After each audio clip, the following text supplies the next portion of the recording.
Welcome to the Chtib Zhang show. It is episode 27. On the menu for today's episode, we will be talking, of course, the NHL Stanley Cup Finals. Tampa leads the series 3-1 right now. We'll be talking about the start of the NBA Finals between Milwaukee and the Suns.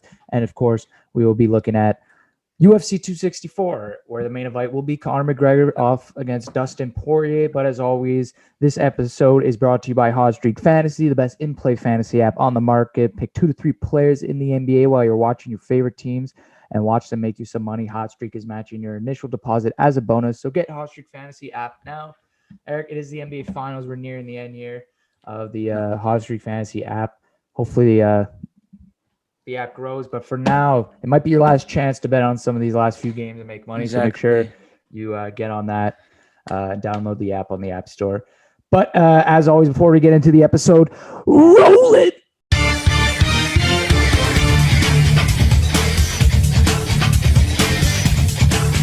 Welcome back to the Chtib Zhang show. It is episode 27.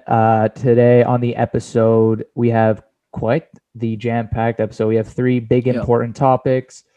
We will be talking about the NHL Stanley Cup Finals. Tampa currently leads that series 3-1 after Montreal's big win last night. The start of the NBA Finals tonight between the Milwaukee Bucks, missing their star Giannis, versus the Phoenix Suns in Game 1, tip-off at 9. And then UFC 264, Saturday, July 10th. McGregor and Poirier.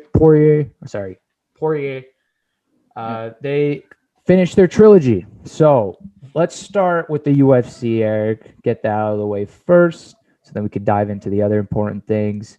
McGregor, Poirier, third fight, end of a trilogy, Saturday night.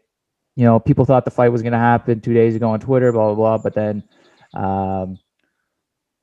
Dana White has confirmed that the fight in Las Vegas will be going on. So, Eric, why don't you just break it down for us as you usually do for UFC 264, McGregor and Poirier? Okay, so as it is, it's a trilogy. Conor won the first one years ago in the first round. Dustin won the second one in January. In the second round, we watched it live. Yep. It was a crazy upset because a lot of people had Conor winning. Dustin upset. Yep. It was crazy. I won some money. I was happy. But the thing is, this fight's gonna be really close because if you look at the odds, obviously it has Conor winning, but that's also because of how much Conor means to the sport, right? Mm-hmm. So there's so many Conor McGregor, so many people are gonna bet on Conor, right? Of course. So if you're a real purist on the sport, it's close, because if you look at their past fights, Dustin's been more active. He's won bigger, better fights, but Conor, he's held the belt before, but it's weird because Conor, either he gets a KO or he's gonna all his fights, basically almost all his fights end in a KO. So either he gets submitted or KO'd, or he'll KO the other person. So that's why people love to see Conor McGregor. That's why this is probably one of the most viewed pay-per-views of the year. Anytime Conor fights, the UFC makes money. This is why people don't understand. If Conor was in the UFC would be nothing. This is why Conor McGregor, one of the biggest marketed athletes in the sport. Yeah, if you saw Forbes top 100 list of most paid or influential athletes, Conor McGregor was at number 1 this year with $180 million, ridiculous amount of money. But with all this money, this fame, will he be able to hold up against Dustin Poirier, who's one of the best lightweight fighters of all time? If Dustin Poirier wins this, he's gonna go. Yeah. Well, Connor's gonna have to fight. Over. Yeah. Nobody fights trilogy's over. Times. Nobody goes 4. And Connor's probably gonna have to go for a week. He's probably not retired, but he's gonna look somewhere else. Try and he's not gonna get as big as a fight as Dustin Poirier, because Dustin Poirier he is the best fighter in the lightweight division. He's better than Charles Oliveira. He's the best.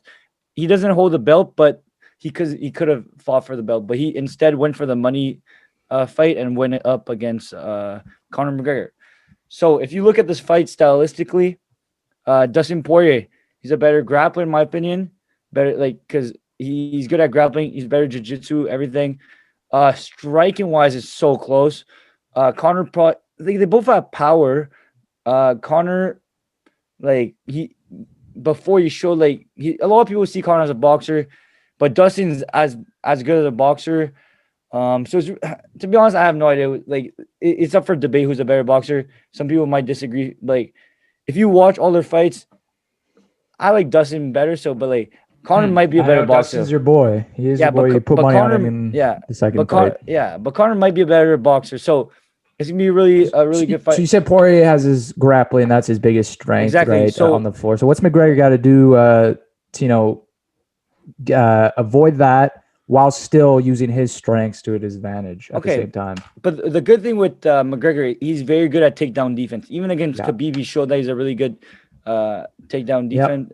So defender, defender, yeah. So all he has to do, like last fight, like defend a couple. Like Dustin's gonna try and get him get pinned, waste some time, right? Because Dustin does not want the first round with Conor. He does not. No one wants the first round with Conor because Conor comes out flying, has so much, and he knocks out so many people. So once he gets past the first two rounds, like that's Dustin's endurance is ridiculous. Dustin has one of the craziest. This is what people love watching Dustin too, because all his fights are like really good. Like Dustin, like he has like the whole fight, he'll go at it. Like he's never gonna give up. So if it goes after two, most likely Dustin will win. But in the first, that's Conor's round. So what Conor has to do, he's got to have. I hope he practices takedown defense. Yeah. Like last fight, the problem with last fight was Dustin was kicking Conor McGregor in the calf or like in his leg, and Conor was that's literally what how he lost. That's what Conor was saying as well. Oh yeah. So he's got to switch up his stance. He told everyone he already switched up his stance. So hopefully his stance will be better, and he'll be able to defend those calf kicks because he hasn't been in the UFC in a while, and the leg kicks are pretty new. Like people do it really often now. So if he can defend that, and we saw with Francis Ngannou, and I forget Stipe who else Miocic. was it. Was it and that was the biggest thing. Wasn't Francis or was it Stipe? Someone was going after someone's calf. No. Maybe there's I don't know, but that was mostly wrestling. But I'm not sure about that.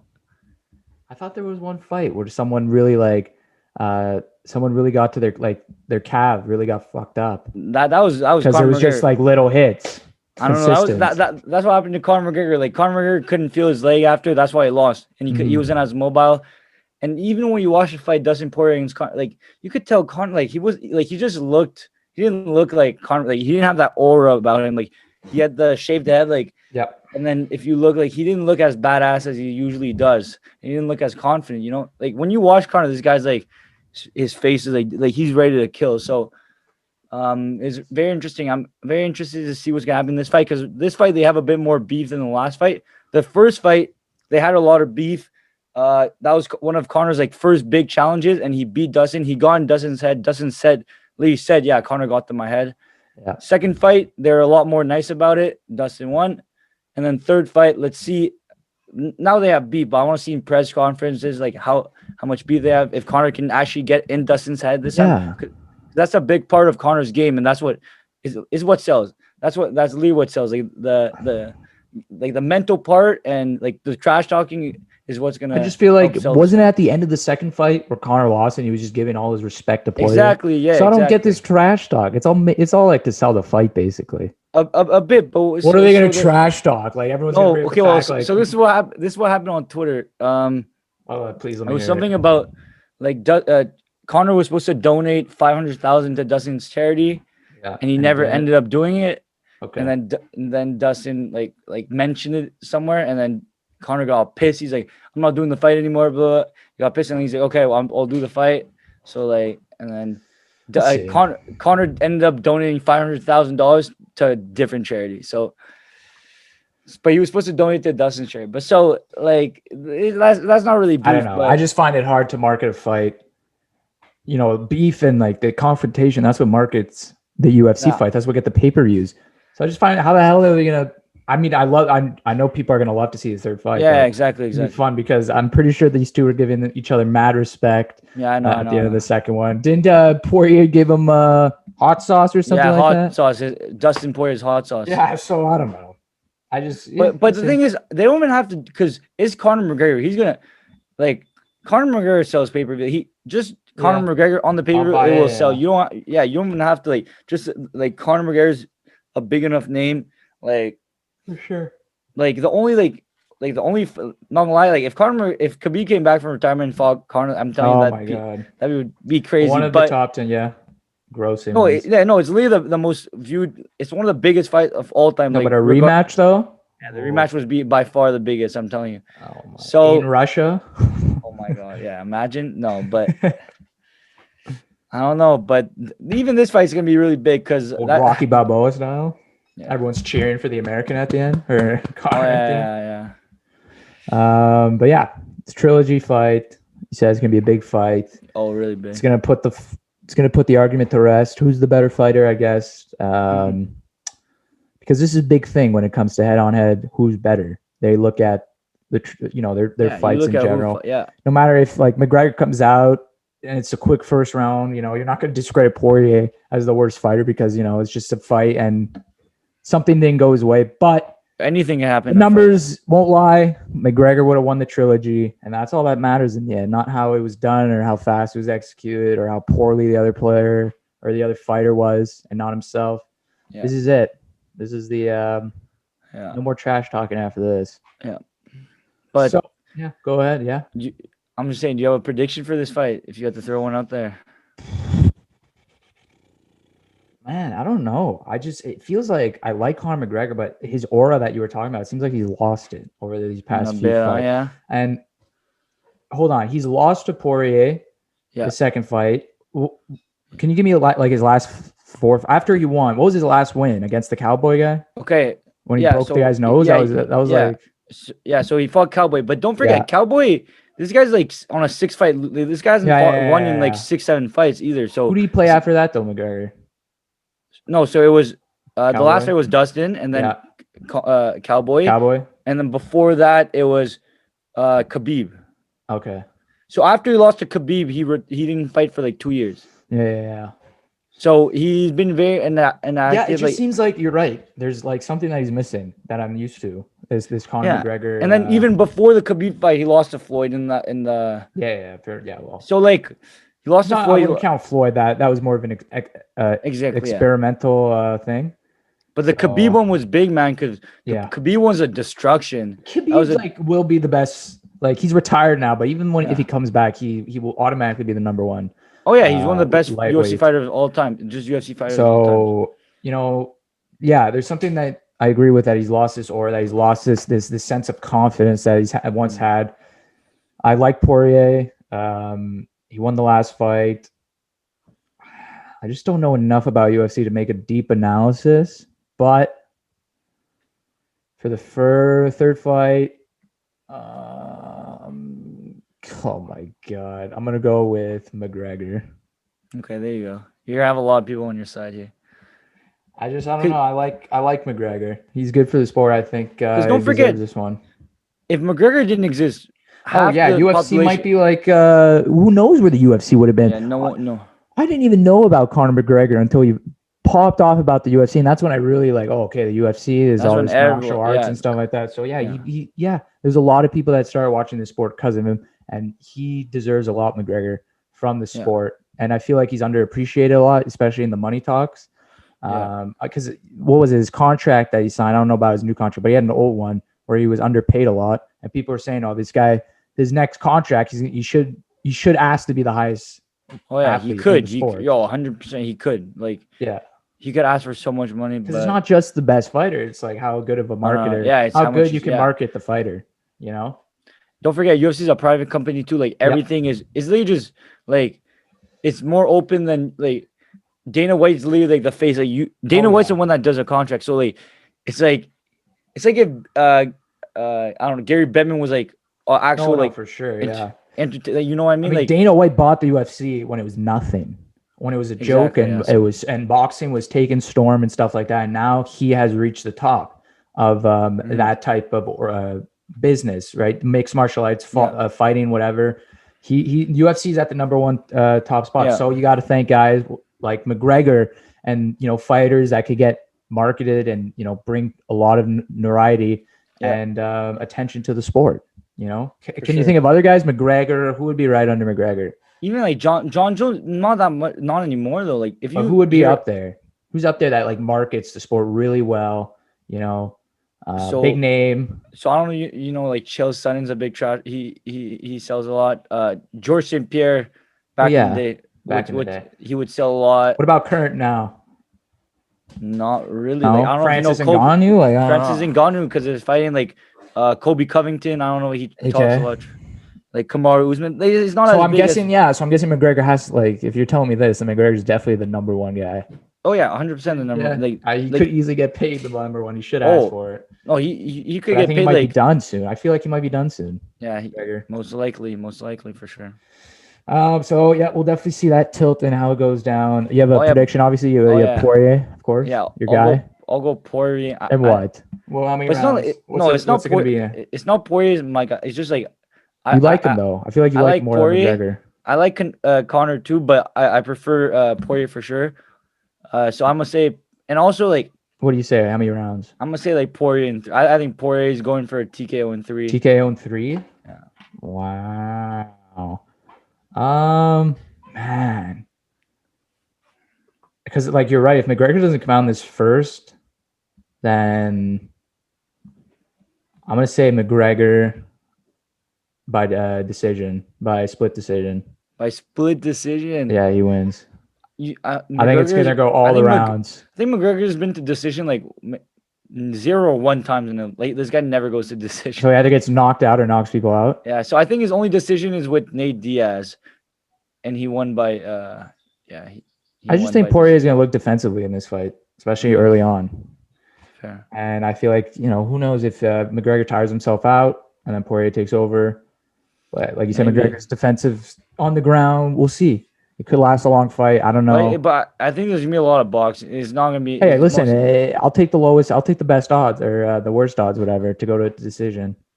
I'll take if nobody has that guess. I'll be the only one then. No, to be honest, it might go to decision. Well, it's only a decision. If it goes to decision, I think Poirier is winning. That's what. Yeah. That's what. Yeah. Maybe I guess we'll see. We'll see. But Connor might win it just because it's Connor. We'll see. So He needs redemption. He's looking for redemption, McGregor. For sure. Hopefully, and Dustin's a big fight. Yeah. So we'll see how that fight goes. July 10th in Las Vegas. Dana White will surely be there. Maybe the no pose. Who knows? Probably not. Even though they'll go everywhere. They'll be there. That's UFC 264. Eric, as always, a pleasure for the UFC analysis. Yeah. Let's move on to the NBA, the National Basketball Association, where the NBA Finals tip off tonight. When this episode comes out, it will be Wednesday around. So you will know who won. But for now, you'll have to see us guess a day before. So Milwaukee versus the Suns. Obviously, Eric, Milwaukee without Giannis most likely in game 1. He's upgraded. He's been upgraded to questionable. He was at first doubtful, but now he's been upgraded to questionable for game. So I don't know. We'll see. He has a knee injury currently going on. We'll see if he's done enough to persuade the medical staff that he's cleared to play. That will be up to the game time. That would be made at game time decision. But Eric, for the sake of it, let's go with Giannis out for game 1 right now. Milwaukee goes in after Chris Middleton and Drew Holiday. Eric popped off, absolutely went off against the Atlanta Hawks. I actually sat here. Did I sit here and say that I did like the Atlanta Hawks with no Trae Young versus Milwaukee with no Giannis? No, I don't think they're injured at that point though. Okay, so maybe I'm just saying it to other people. Yeah, you said Atlanta. Okay, then perfect. Never mind what I said. We took Milwaukee, right? We took Milwaukee. Yeah, I said 5. I said 5. It definitely probably would have been 5 if Giannis didn't miss. Yeah, probably. They finished in 6, right? Yeah, 6. 6, yeah. Because thanks to Drew Holiday and Chris Middleton, I didn't think they could do it. I don't think they could do it in the series versus the Suns if Giannis doesn't come back, but he looks to be coming back early. Who knows for game 1? Eric, this is the way I see it. The Suns are they have the leadership quality. I think they're the better defending team, in my opinion. I think they're the deeper team. So I like Devin Booker. I like Chris Paul. Milwaukee, no Giannis. So, man, I'll take the Suns in 6 in this one, I feel like. I did like Milwaukee at first. But with no Giannis, I like if I can't afford this guy to miss game 1, game 2.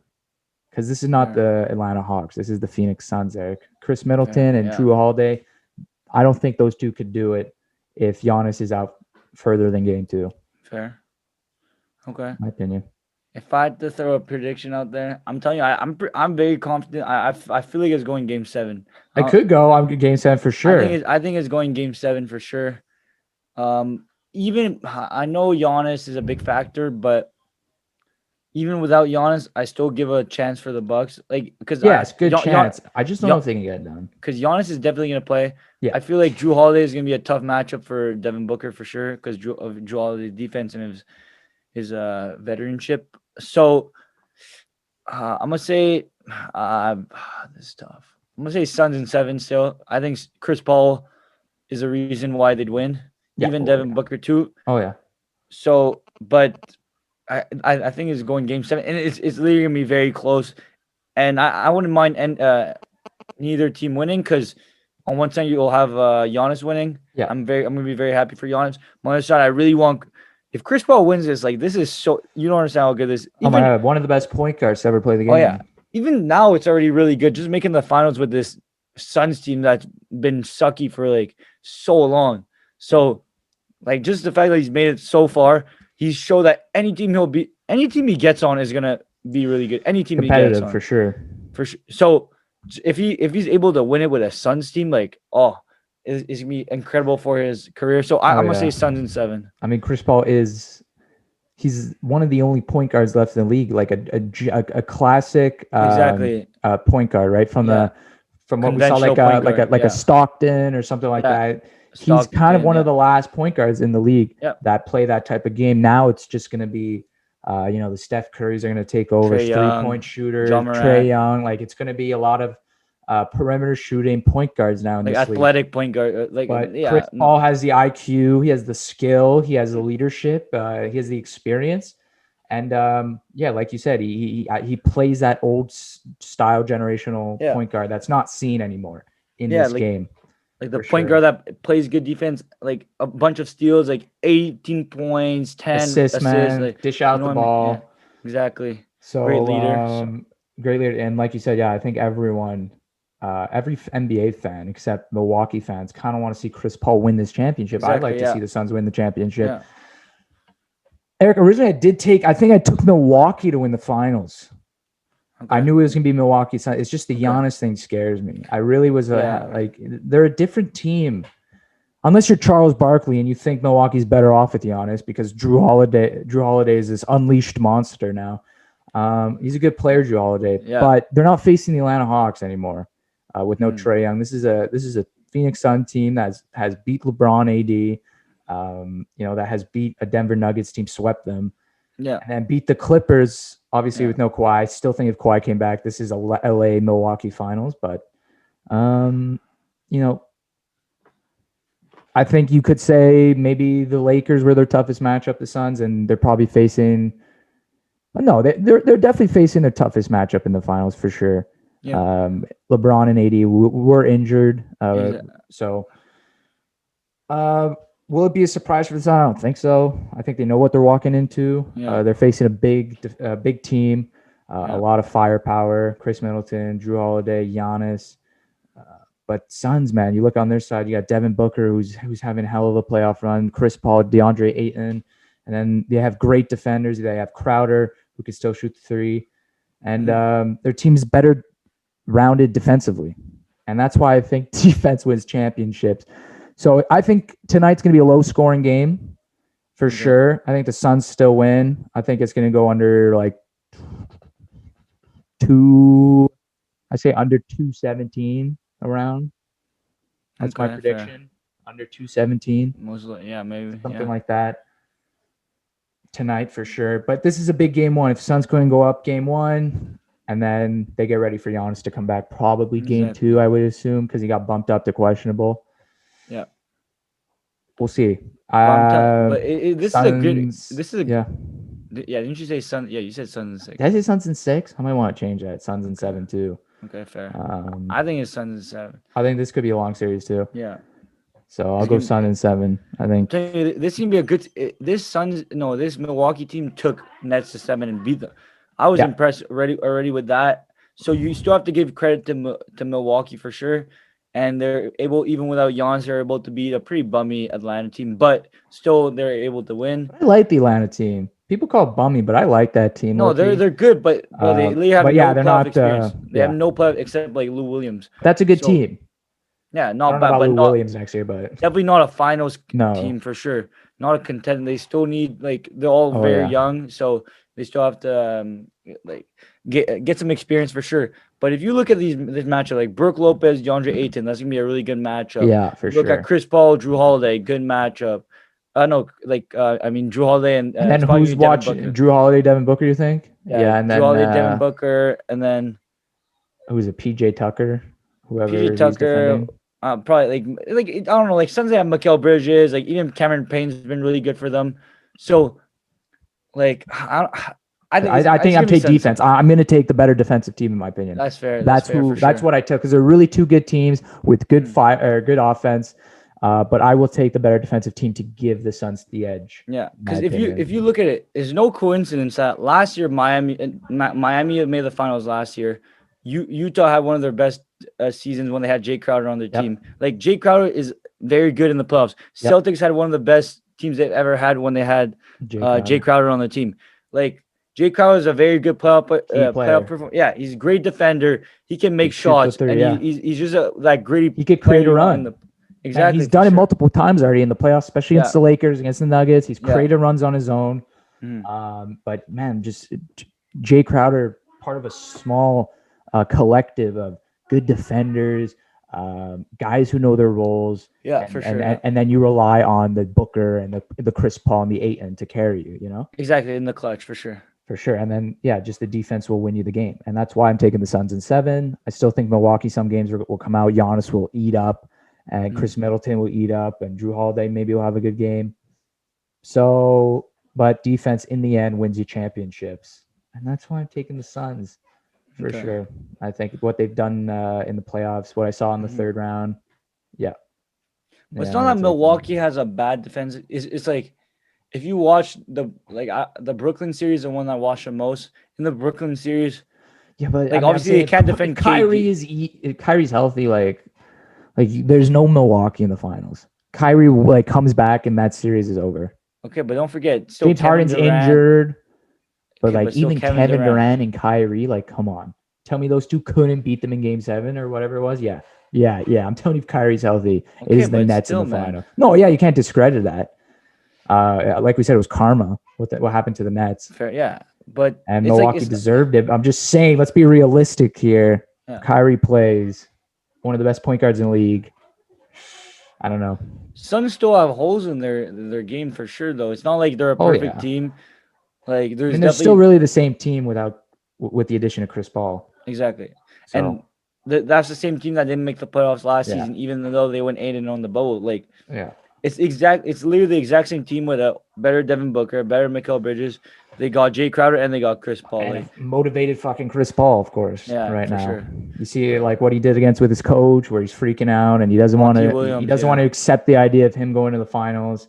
So he's trying to, keep his head up. But then he kind of, you see him embrace his coach and all that emotion flowing through him of making the finals and having this opportunity of winning a championship, which I think he already would have won if the NBA allowed that Lakers trade for him to go to the Lakers. He probably already would have been an NBA championship early on then. Yeah.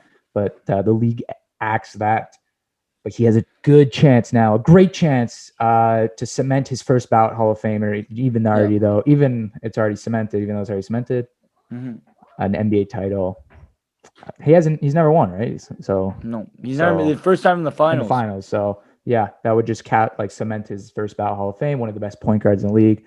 This would be good for Chris Paul. I think a lot of people want that to see. So game 1 tips off tonight, and then you'll be watching this. You'll already know the score, what happened, blah blah, all of our predictions.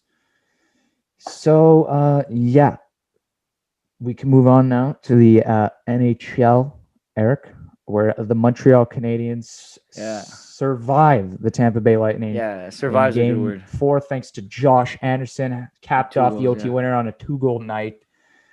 So now Tampa leads 3-1, going into probably Montreal's arguably their most the toughest game they've ever played in the playoffs. Game 5 will definitely be their toughest game in Tampa.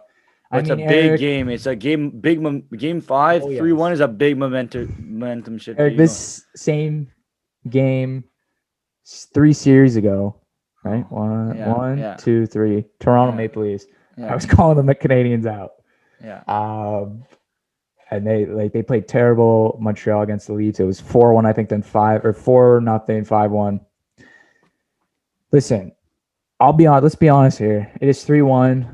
It seems like Tampa has kind of figured out how the Montreal Canadiens play. They kind of know how to beat them because in game 4, Montreal wasn't the best team that game, right? Yeah. In game 2, Montreal was the best team against Tampa. They weren't able to win. But in game 4, they definitely were not the best team. They did a job. They did their job, of course. Exactly. Right? Yeah. At the end of the day, they did their job. But in my opinion, Tampa kind of knows how to beat the Habs. They figured out how to beat this team.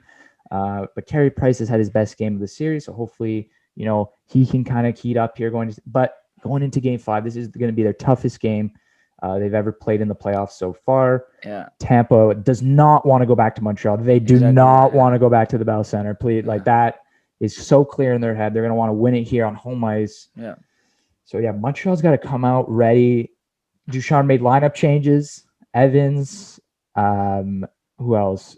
Toffoli, he put on the first line with Danault Gallagher. Josh Anderson moves to the second line. Ducharme wants to create that speedy line of Suzuki, Caulfield, and Anderson, which worked great. Evans comes in for Kotkaniemi, who gets scratched, even though, he's had a good playoffs. He scored big goals for the Montreal Canadiens, but he has slowed down, obviously, and they're trying to find this kind of momentum switch, get a new lineup in there, kind of get Tampa on their heels or at least confuse them. So Evans comes in, that Lehkonen Evans Byron line that had great success against the Oilers late in the season. They try to get that line going, which actually they lined up against the Braden Point line. And that line didn't really do anything, Braden Point. They had really good chances, but they didn't score. I guess that's a good thing. I guess that's not, because that line has been doing everything but not scoring, because they have been on fire, that line. But the Evans line did a good job. Evans gives speed to that line, and it seems like his defensive role, it's going to help this team way better than Kotkaniemi trying to figure things out right now in the playoffs. So Josh Anderson scores 2 goals. Obviously, he's been on this line before in the regular season. I don't know about Cole Caulfield being there. I don't know if this is the first time they played together. But Anderson has played with Suzuki before, I think with Toffoli instead of Caulfield. It hasn't really worked out. But now, with the addition of Caulfield, he brings that speed, that youthful energy. Suzuki's got that speed. He's got that skill. And Josh Anderson, of course, also has that speed. So trying to create a speedy line, and which worked. Suzuki had a great pass on the first goal to drop it on the backhand to find Anderson. And then Anderson, the big power forward he is, drives the net. Sets up Cole Caulfield, but Caulfield gets a golden opportunity, and Anderson finishes it. So we didn't talk about the blue line either, Eric. Additions in Alexander Romanov and Brett Kulak coming from Aaron Gustafson. And obviously, if you watch the game, Alexander Romanov, the youngest Montreal Canadiens player to ever score in the Cup final, Eric. He put the Habs up 2-1 on a 4-on-4. Evans did a great job finding an opening, giving him the puck, and then he just, the thing about Romanov's wrist shot, it's not the strongest wrist shot or anything, man. But it's quick. It is so quick. It comes off his stick like that. So I guess, during the season, if you've watched every game, there's something about Romanov's game is whenever he gets the puck on his stick at the point, most of the time, like 90% of the time, he's shooting it. He's shooting on the net. I guess that's something the coaches have been telling him all season because they've realized he has this quick wrist shot. It creates opportunity. Either you're going to get a tipped goal, you're going to get a rebound opportunity or something. It creates chances. Pucks to the net, the old saying. Yeah. So he fires it. Great screen by Lehkonen, and he scores. He gets his first goal in the Cup final. Youngest Hab player to ever do it.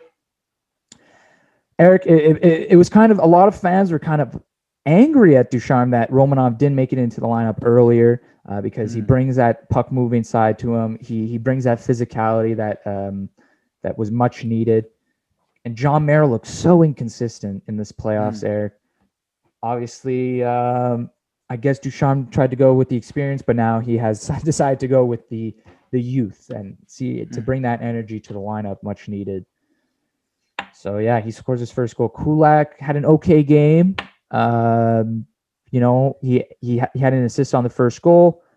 He had an okay game. He had a tough play sometimes where he was having his own zone. But then again, when you're facing a team like Tampa, you want a back end that's mobile, that can move the puck, get it out of their zone. Because let me tell you, Eric, this series for Tampa Bay, for Montreal, has been the turnovers has been brutal. Yo, Tampa's on them though. Tampa's on them. They're capitalizing on turnovers. They capitalized on a turnover in Game 4. I forget whose turnover it was.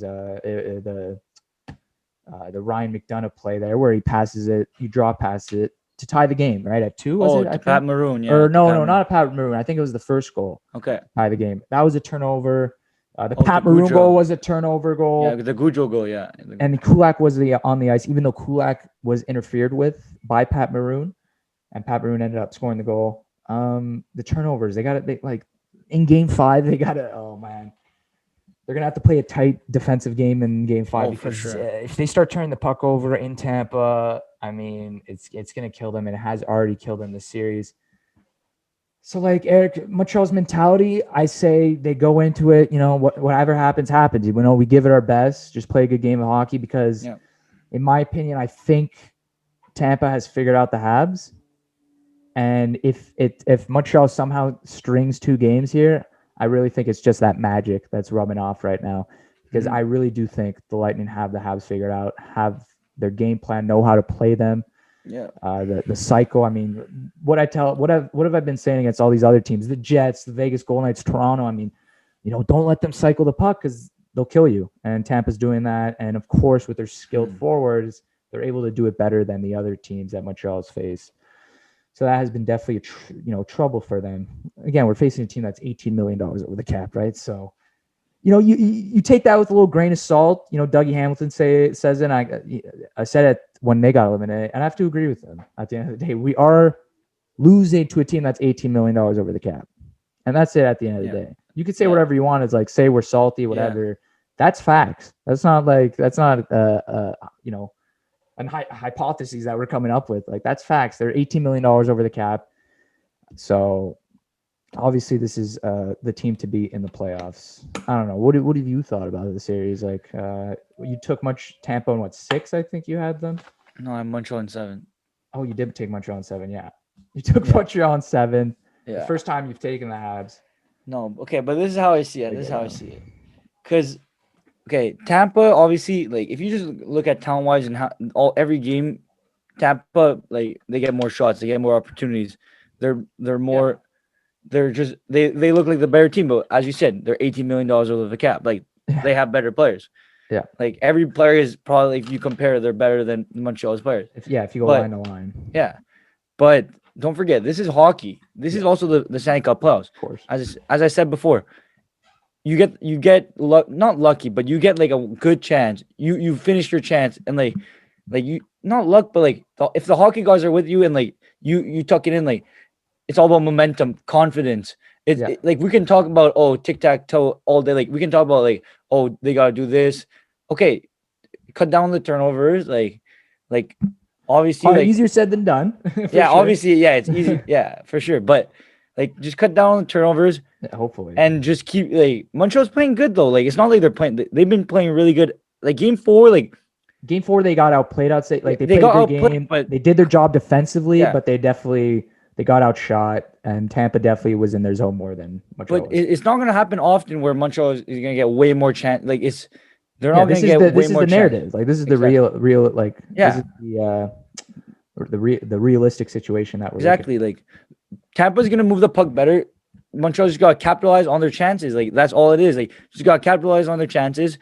Like and just people got to perform big. Like a big thing about like Stanley Cup playoffs is it's all about like if you see the puck and you like Josh Anderson, you can tell this guy like he's a scorer. Like you need those type of players in the playoffs. You can't have players that are like too passive or like they like overthink their decision. You need like or even worse guys who are those goal scorers who are not performing, like Toffoli. Oh yeah, that's tough. Like Exactly. Toffoli needs to score in this Yeah, series. If yeah, yeah, Montreal wants exactly. to like come back, if they Oh have any yeah. thought about coming back, this guy needs to get going. Oh yeah, Toffoli. Toffoli. Yeah, he has to get going. Like, but Toffoli's. We've always knew he was like a streaky goal, like a streaky goal. Like Sure. how many? He had what 20 something goals. He would have been a 30, 40 goal scorer this season, 82 games. He was on But pace don't for forget, a that. bunch of them were just against Vancouver, and like he's very streaky with his goals, Yeah. and you could tell like he But scored he's still like a the best bunch in goals. one He's game. still a goal scorer. Yeah, he's a goal scorer. He's a goal scorer. He had a 30 At goal heart. season a couple seasons ago too. Like Yeah. And he's he a would have goal this scorer. year. But like, yeah, it's true. He's Like got to get going. No, he's a goal scorer. He has the it factor. Yeah, I He's know he got does. it. He has But a you have- goal scorer's like goal. When you see him score, you're like, that is a goal scorer's goal. Mhm. If he shoots it, whatever, the toe drag or whatever, make a play. He's a goal scorer at heart. He just needs to get going here. And it's tough though, because Ducharme's trying to get these lineup changes and try and create something. And it seems like something has worked with Anderson, Suzuki, and Caulfield. And now it's just tough that you put your best goal scorer, Tyler Toffoli, who hasn't been getting it going, and then you put him on the most defensive check-in line, in my opinion, on the team with Danault and Gallagher, right? Yeah. Like that Danault and Gallagher, like Gallagher will create his own opportunities. No matter what line you put Gallagher on, no matter who you put him with, the guy creates his own opportunities no matter what. But still, at the end of the day, most of their shifts are going to be like, chipping the puck out of their zone, trying, to defend in their own zone, trying to defend neutral zone. They're not going to have many offensive opportunities. So hopefully, Montreal on the power play, he can get going there in that aspect of trying to get things going. Because, Anderson, Suzuki, Caulfield look great, so they're going to stick together. Evans, Lekin, and Byron, that's another big check in defensive line that's going up against the point line currently. And then you got the Armia, Stahl, Perry line that, does their thing, tries to get the offense going, their big momentum shift line. So it's going to be tough. Their special teams too going into game 5 are going to have to be, to the T. Obviously, their penalty kill. Tampa gets a power play. They're going to have to kill almost every penalty because they can't afford to let Tampa score on the power play. Oh, yeah, for sure.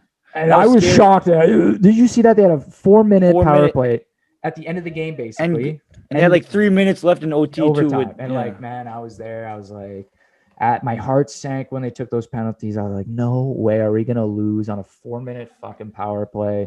There's no freaking way. And then what I say, Montreal gets to the end of the period. I'm like, split power play, split power play.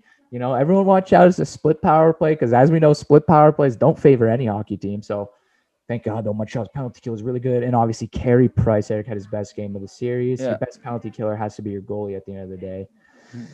And hopefully this is, I don't know. Hopefully Carey gets his confidence back here. Yeah, he's made 34 saves. He's like, all right, I could fucking play with these guys, So hopefully he gets his confidence back because, I'm telling you, Carey's puck movement is like that's like is big for this team. Like, imagine like when you dump it in. You dump it in, the goalie gets out confident. Like, I mean, 100%. I don't want to jinx it, but like almost 100% success rate is getting like he's gonna move it to defender, like get it out, right? Oh, let alone if Montreal would be screwed without the puck moving abilities of Carey Price. If Carey Price is a great tool. Let's say Carey Price was his usual self, but he didn't have that puck handling aspect of his game. Like Montreal would be screwed. I feel like because having a goaltender like that, like Mike Smith, it like completely ruins any offensive opportunities of the other team because they're able to get it, get a breakout going. Yeah. But Montreal, a team that struggles with the cycle, thank God for Carey Price. Thank God. Yeah, exactly. So, in game 5, like I said, it's going to be the toughest game Montreal It's one of the biggest. Yeah, it's one of the biggest games. The biggest games for a lot of those players' lives, most of their lives. Oh, yeah, for sure. For Weber, Price, blah, blah, blah. This is going to be the toughest game. Tampa's going to come out flying. I feel like they're going to come out puck horny, puck hungry. They're going to want to get going early on the board. So you got to get ready for that. And that comes down to your checking lines, Danault, Evans, whatever that line. Those lines got to be on their game because these point line, Stamkos line, whatever, they're coming out. Yeah. They're like we saw it in game 4, John Cooper double shift his top 2 lines. Double shift them in the first 5 minutes of the game, right? That basically to set a pace to the game. And why wouldn't he do this again? Why wouldn't he go into game 5 at home, start double shifting his top lines, get Kucherov out there? And then, around the 17-minute mark, you can, play the 4th line or whatever. But that's what John Cooper did in game 4. I expect him to do the same thing in game 5. And I expect Montreal to realize that, hopefully, that these stars are going to come out flying. So they have to prepare for that. And if they can win, hopefully they can win. They can get back to the Bell Center. At that point, who knows? You're back at the Bell Center for Game 6. Who knows? You know, every game from now on is literally like the most like one of the biggest games we've ever seen in our lifetime. It's like one for game us, out of the moment, right? Literally, you gotta take that mentality one game at a time. So like this game, they literally have to. Yeah, like this game right now, like for our lifetime, this is one of the biggest games we're gonna see. Montreal Canadiens. So like our lifetime. I'm just glad that even if Montreal loses, the cup was not celebrated in Montreal. I would have hated that. Fair. I would have hated Tampa won on our home ice. I absolutely would have hated that. Oh my God, I would have hated that. But holy Montreal, Tampa. This is gonna. I'm telling you, Game 5, not even Game 6. Game 5 is gonna be their toughest game. Not even Game 6. Even if they make it to Game 6, I still think Game 5 is gonna be their toughest game. Just because you're in Tampa, you're in a hostile environment. That arena is gonna be packed. The mayor is just, she's being cocky. She thinks she's all that. Typical politicians, nothing about hockey, making these bets, whatever. Nothing about their teams. So whatever, she's all that in a bucket of biscuits, whatever. Basket of biscuits, sure. She's hot shit. I get it. She's the mayor of Tampa, whatever. Whatever. Who knows? Say what you want. Comes back to bite her in the ass. Good. She won't get reelected. Hockey's the biggest sport in Tampa. She jinxed their team. Oh my, they're gonna be asking for her head talk. Yeah, I wouldn't be surprised they lose and she literally gets kicked out just because I wouldn't. I'm gonna knock on wood because it's all hypothetical. There's nothing to lose. Montreal wins in Game 7. Like that mayor, they're gonna be calling for her head if she jinxed the Lightning.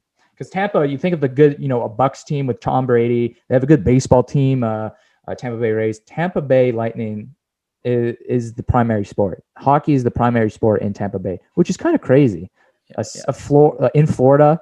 A hockey being you don't think so? You think it's football? Well, yeah, because before Tom Brady came, I think it's Tampa. I really think it's Tampa Bay Lightning. I really think they're the biggest attraction in Tampa for sure. So I feel like they get because Florida has no. I know Florida has no fans, and it's been years. The team's been around there for years now. So I feel like Tampa. Yeah, Tampa has more. Yeah, Tampa has a lot of fans. I think the Lightning is their primary team, in my opinion. So. Game 6. When's the game? It's tomorrow. By the time this episode comes out, hopefully the game's not. No, it's not going. The prediction, you'll be able to listen to our prediction and then watch the game. Keys. Should we do some keys to the game? Keys for Game 2 for Montreal. I mean, yeah. I would say their biggest key right now would be to prepare for the Stars' onslaught. Prepare for their onslaught. Expect their onslaught. That's how they should be going into their game. Expect Kucherov and Stamkos to get the first 4 shifts, whatever, double shift. Expect that. Expect the Stars to come out flying. Carey Price needs to be himself for them to win, and the penalty kill needs to be good. And limit the turnovers. Fair. Try and get these turnovers limited. Because that's the thing. At the beginning of the series, I was like, Montreal last year they never turn over the puck. I don't know what's happening with this series. I don't know if it's the pressure that Tampa's putting on them, but listen, in Toronto they turn the puck over a lot. No, I'm Winnipeg, not so much. Vegas, not really. They kind of found a game plan with Vegas, but every series I've been saying it, right? You might say like, why is he saying the same? Like every series I'm saying.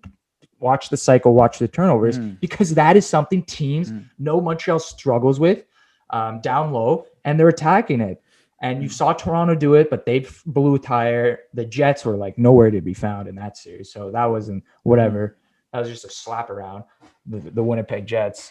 And then Vegas, they did a really good job, Montreal, doing it, exiting, making breakout passes. You ever see Vegas in Game 1 and Game 2? I remember Vegas in Game 1 and Game 2 with their defensemen. Did you see them when they go down low? They shoot the puck out of the zone. Yeah. Like they just shoot it out of the. They don't even look. They shoot it out of the zone, icing, whatever. Hopefully, someone at the neutral zone picks it up because they don't want to go. They don't want to have to deal with people down low in the cycle game and all that. But that is a weakness for sure for Montreal, for their decor especially.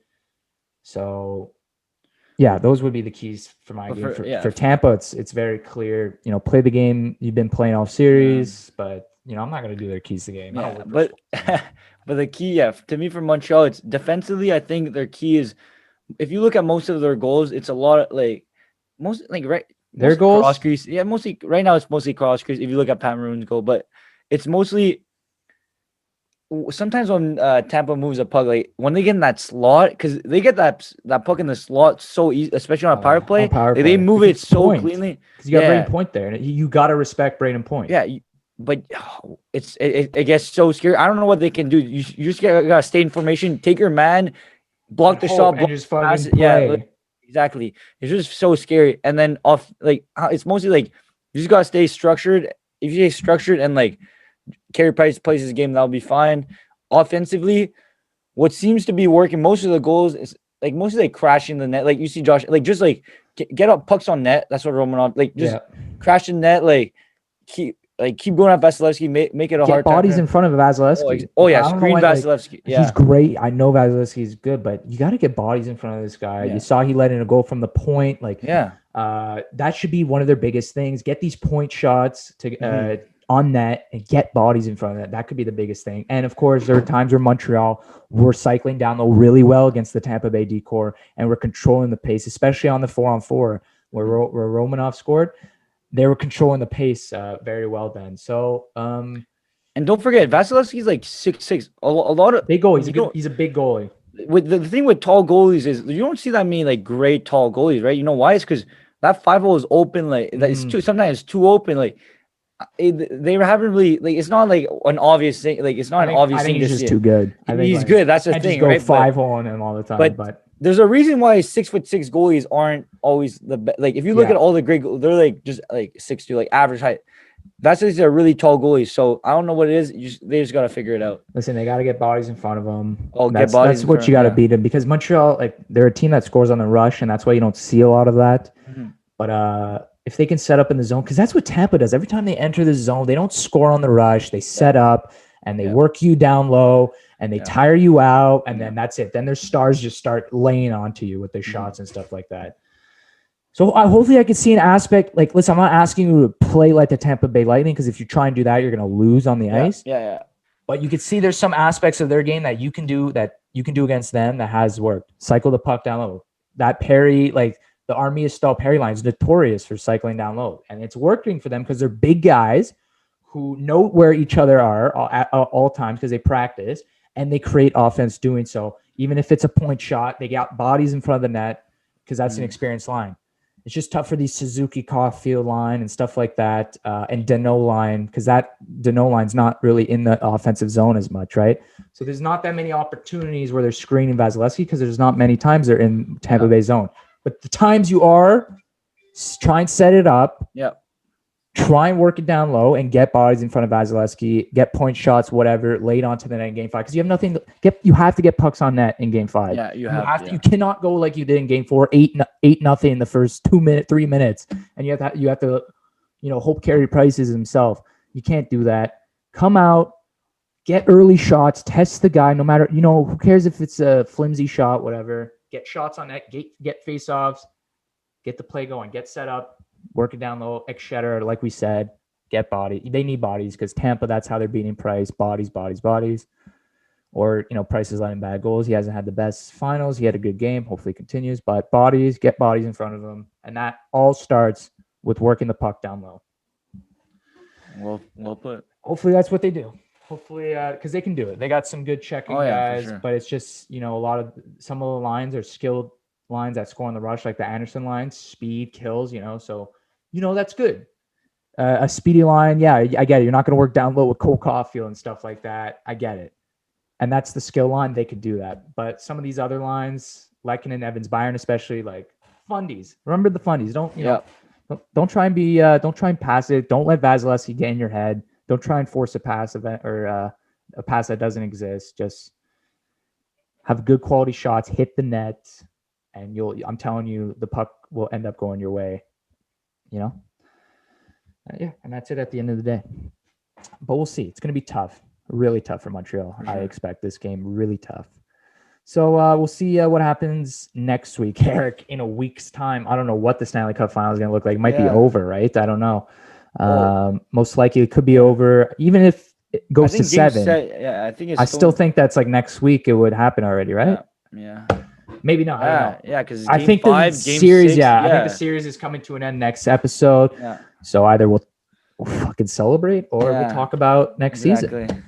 And NBA Finals too. We'll see what's going on next week. For sure. That would definitely be in the thick of it then. And yeah, UFC Saturday, July 10th. Make sure to give it a watch. Mcgregor Poirier. It's going to be a fun trilogy battle. Ending battle. Anyway, that's been another episode of the Chtib Zhang Show, episode 27, I think, or 26, whatever. We'll be back once again, as always, next week with an episode with those topics I just talked about. So until then, look at some other episodes if you're down. But until then, we'll see you guys in the next episodes. Thanks for listening or watching.